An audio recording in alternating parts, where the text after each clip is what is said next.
Carl and Louis are from games, Brrraains A Head-Banging Life, gbhblofficial for short. And it's track by track time as we are doing a fun one. Certainly an iconic one, sort of. It is the debut album of Napalm Death called Scum. Of course, the English grindcore band Napalm Death. This was released on the 1st of July 1987 by Ear 8 Records. Interesting, fascinating story about this album. So it's split into two sides. Two sides of the records were recorded by two different lineups. In sessions separated by about a year. Listening to it, you can visibly hear it. Because the only musician of both incarnations was drummer Mick Harris. The two sides of this album are quite different. Taken together, they serve to bridge stylistic elements of heavy metal and punk rock. You hear a lot of grindcore on one side, you hear a little punk on another. It is a very obvious difference when you're listening to it between side A and side B. So for this track by track, I have split it up. We'll cover it like that, side A and side B. Right. Scum sold over 10,000 copies in its first year release, reaching number 8 on the UK indie chart. And since then, of course, has become known as a formative release in the grindcore genre. It's Napalm Death, a band that really should need no introduction. A band, I'm going to be straight up and honest with you, never really got into. Certainly not when I was younger. God, no. Absolutely not. In later years, these days, I can enjoy them to a point. Yeah, live for a bit. I was about to say, weirdly enough, though, live kick all kinds of ass. Probably my most favourite way to experience Napalm Death is live. I think they're fun. I think it's interesting. I think it's great. You know, on record, I can take it for a while. Weirdly enough, I think they're doing great stuff in the last sort of couple of releases than perhaps the earlier stuff. Yeah, if we listen to this album, it doesn't feel like an album that you traditionally pull apart track by track. No. You see it being performed live, or just let it play in the background. I don't think there's any. The way of it, now you explained to me. Yeah, because obviously it doesn't flow either in that sense. Yeah, it doesn't flow in that sense at all. But yeah, this kind of music does feel like it is. We're here. This is what we do. There's no kind of real compromise, or we're going to hand it to you and going to give you nice structure if that's what you're after. Yeah. Which I found difficult. Once I got into it, I enjoyed it a bit more. And there's songs that I enjoy more, which is probably going to be one side. Listening to it now, and the other sides I'm like, I couldn't tell some songs apart. By the end of interesting. So I found it really like, have I just heard this one? I'll be interested to see which side we've fallen then, because two of my top 3 come from one side specifically. Okay. 2 of them, for sure. This is a longer track by track in regards to how many tracks there actually are. But of course, this is short and sharp grindcore for a lot of the fucking time. So bearing that in mind, we're not going to be as descriptive. We're going to fly through some of them. It's similar to how we've done other track by tracks when you've got 20 plus freaking tracks. So, starting with side A. And this is the more raw side. Right. Multinational corporations. I almost read that as mutilate. I was like, it should have been that or something, but it's not. Multinational corporations. Starting as they mean to go on, this is a cacophony of noise and I kind of love it. It's tense, the shouted vocals and rising intensity. It's a good introduction. I've got an exciting way to intro. Builds with angry vocals. I really appreciate that. I was like, oh, okay, what are we getting into? Yeah. Instinct of survival. Now we're off and rolling, and this has punky spirit, filthy groove, but descends into chaos. A bit nasty, a bit ferocious. For its age, it sounds good, especially the drums. Sounds very rough and ready with punk influences. Just fast and furious, hard to get an edge, but it gets better when it gets groovier and the vocals ease up a little bit. I think there's someone that actually has some groove, which is was an early surprise for me. Where it's like, oh, all right, didn't really expect groove in Napalm Death. There you go. You're always learning something new. The Kill. 23 seconds of furious hardcore noise. Nothing more, nothing less. Yeah. There's lots of these short bursts. Just blends into the flow of the album. Yeah, almost like slight intermissions. Yeah. Scum. I really like this one. The riffs are frenzied at first, but this one really gets into the groove when the tempo shifts. Then it's back to unrestrained carnage at the end. It's a track to make you gurn.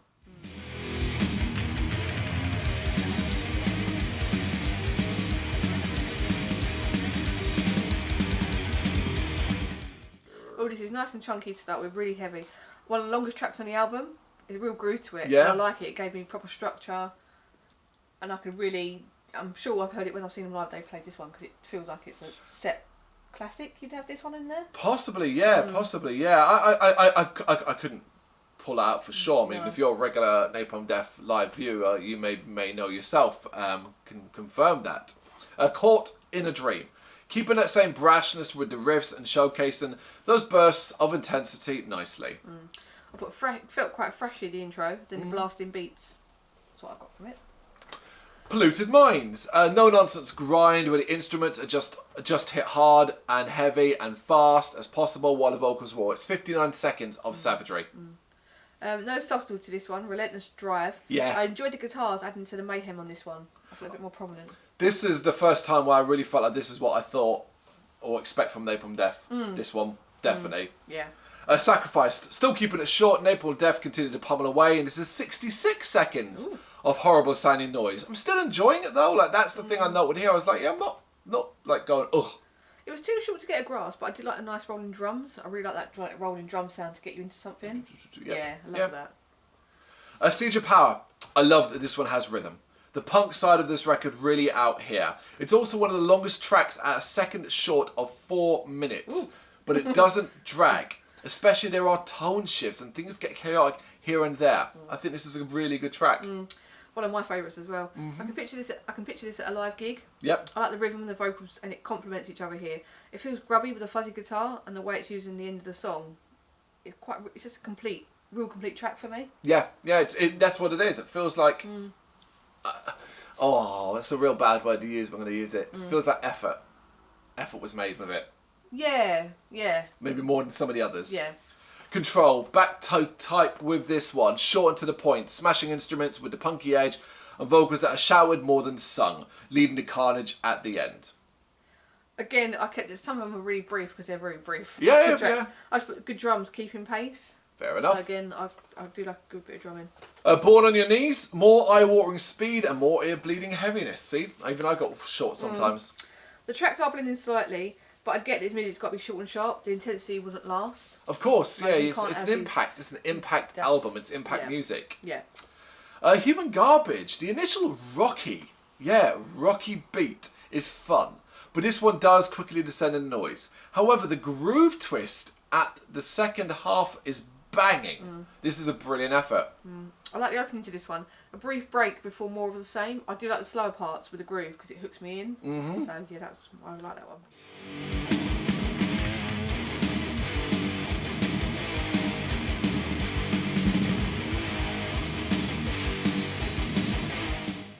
And You Suffer. It's 5 seconds long, and it's literally nothing more than an exclamation point. Yeah. You will have heard You Suffer without even knowing it, because it's been used as a joke a lot. Yeah, I think. Like in blasts and stuff like that. There's another song they've got called Dead that I think Raised by Owls did a jokey COVID video. Right, yeah, that might make sense, about washing your hands. And they do it to Napalm Death song. And it's like, and it's, just that, yeah. Yeah. I just put 4 seconds. Yeah. That's what makes it stand out for me, just 4 seconds. There we go. But it is the end of side A. Yeah. Okay. So that's there as well. And we then transition into side B, which is a little bit different. Life. Yep, there's a sonic shift here. You really hear it. The growl of the guitars is intense, and it's way more metal orientated. But I'm not complaining. This is 44 seconds of feral heaviness. I put another super short but enjoyable blast. And now I know it's half and half. Let's think of it a little bit differently. Yeah, first half's punkier. This one is more metal. Prison Without Walls, keeping it short. This is 38 seconds of crunching grind noise. I like the bass twang on this one. That was my... That's your input? That was my input on that one. Point of No Return, 35 seconds long. The grumble, rumble and speed is intense. It's hard to say much more when it's so short, but again, I'm going to come back to this. I'm not disliking this. I'm not sitting there getting annoyed by it or anything like that. I'm almost enjoying the fact that, particularly at this point, when you see so many tracks, I'm like, well, most of them are 30 odd seconds long. That's fine. Yeah. Yeah. I think a fly got in the studio and they all got distracted, so this is why there's so many shoots on. Oh, there we go. Yeah, I did find myself a lot of it blending at this point, I have to admit. I couldn't get a grasp on some of these tracks. No, that's fine, and I imagine that happened with Negative Approach, because it's 33 seconds long, and it's just another short, sharp blast of grinding metal. Same what I put. If I didn't have track listings, I'd have no clue on this one. Yeah. So, that's my honest on it. So I'm going to change now, though, as we have success going over a minute with this one. Here we get a track where you can kind of sink your teeth into. The funny of noises on another level. But there is a wicked tempo shift, and the guitars really bring the threat. I feel like this track's a good combination of side A's punk touches and side B's metal influence. Big fan of this one's moodiness.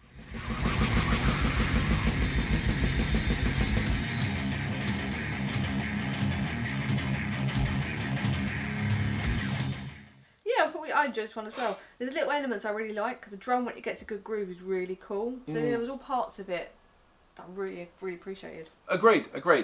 A Deceiver. Back to short and sharp chaotic nonsense. This one blazes past uneventfully for me.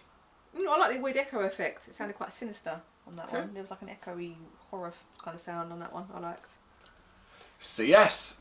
Another long one at 74 seconds. We get something resembling rhythm with the drum and guitars at the start. I was actually half expecting this one to be more of like a rock number, but of course it's Napalm Death turning extremely nasty as it goes on. I like this one though.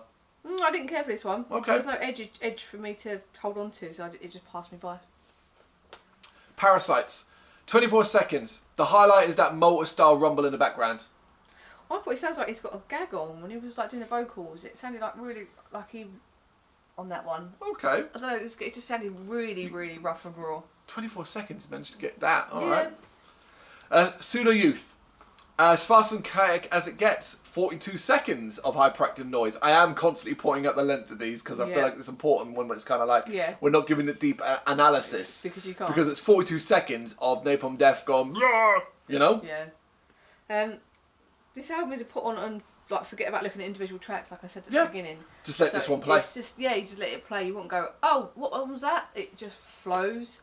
Because I feel like before you even know it, you'd be done. Yeah. You know? Like, oh, that one's gone into that one. Yeah. Because aside from like the obvious silent breaks between tracks, that's the only thing you cut. And even there, they're only like a second. You know. A Divine Death, and almost a minute and a half. This one feels like an epic. I'll bet in Napalm Death's unrestrained, heavy style. It's a track with growl that becomes near rabid as it goes on. I like it when the chaos is framed by groove and screaming Divine Death sets it apart. Yeah. It's having that repeated vocal. I was like, oh, okay, that's a short track, but I remembered that from it. Fair enough. I liked it. As the machine rolls on, 43 seconds long, and nothing particularly surprising here. Yeah, I put very apt title. Yeah, it's apt, yeah. Yeah, just rolling on. It's just chaos keeps rolling on. Yeah, agreed. A Common Enemy. Even less surprising, here we get 16 seconds of instrumental bloodshed. Yeah, 16 seconds passed me by. So I'm starting to lose my... Patience, yeah? Yeah. Almost done. Yeah. Moral Crusade. Continuing to break up the beating with these extended bouts of intensity, because that's the one thing I would say I quite like about the album, is structurally, they seem to know where to place the longer ones, like give you 3 or 4 30, 40 second blasts, and then give you one that was maybe a minute and a half, 2 minutes, and so on. But this one is fucking insane. Barely even music at first, I would argue. It shifts in style, but not so much that it's unrecognisable in this band. Bloody, foolish music. I love it.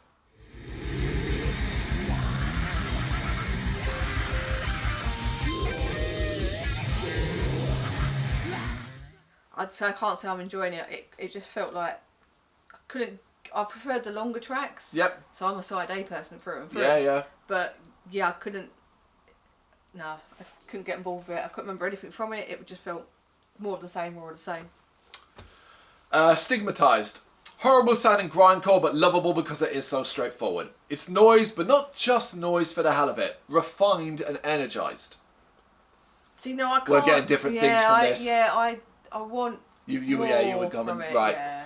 No, that's fair. I struggle with it. This is not the first time we've done a track by track together where it's kind of like we're getting different things from it. I will say now, I still think the first half I enjoy more. This is more what I expect from Napalm Death, and it's more what I enjoy now. So I definitely started to find myself, particularly, weirdly, the longer I spent with side B, finding I enjoyed it more, but not necessarily having the best tracks. We'll get to that at the end. I think this is it's my first grindcore album I've listened to all the way through as well. Okay. So for me, I'd probably put a couple of tracks on a plate. I'm a playlist person, as I've probably said millions of times. So it wouldn't be a genre that I'd go, well, I'm going to put the whole album on. So yeah, I think that's a bit of instruction for me actually. Yeah. Mad. The last long one at minute 34 seconds, and can you believe it? It's chaotic. A bit more pep to this one. I like the guitar outro. So again, I picked what I liked.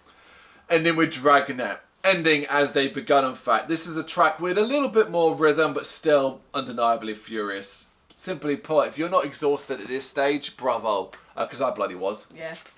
I like the way they end how they started. There's no kind of epic last track or we have to finish it in a certain way.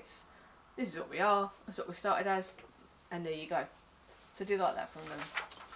It's Napalm Death Scum. It's an interesting album. It's cool to go back to it. I don't think it's aged terribly. No. I think it kind of fits quite nicely. I think the sonic difference between side A and side B is where you really notice there. I think side B is the one that sounds more modern, whereas side A is the one that certainly necessarily sounds like it could have come from a different era. I think that's really notable. Yeah. I think it's interesting to hear those two stylistic differences, split apart by a year, to then sort of see the direction change they went in and stuff like that.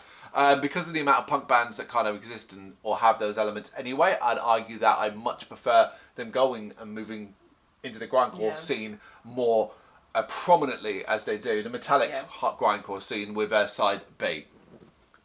Top 3 tracks. Top 3. So my top 3 are Scum, Yep. Siege of Power, and Success. So yeah, definitely a side A fan. Is Success on side A? Is it? Or is it just the start of side B? No, that's side B. Okay, so 2 of one, one of the other. Okay, well, weirdly enough, all those tracks were pretty close to each other on this one. Siege of Power from side A. Human Garbage from side A. And Success from side B. So those are notably some of the best tracks on it. I was almost going to decide to remove Success as I talked it through and swap it out with Moral Crusade. Yeah. But no, I think Success is the better track. It's Napalm Death Scum. Got any thoughts and that you're a big fan of it? You know what to do. Let us know in the comments. Thank you very much for watching. If you liked what you saw, please help us out by giving us a thumbs up and hitting that subscribe button. If you really liked what you saw, consider donating to keep the website and channel running by buying us a coffee via our coffee page or picking up some merch from our Big Cartel store. You can check us out on gbhbl.com as well as via our social media, Facebook, Instagram and Twitter, as well as listen to our interviews via SoundCloud, Apple Music and Spotify. Just search for GBHBL. Games, horror and heavy metal. What else is life for?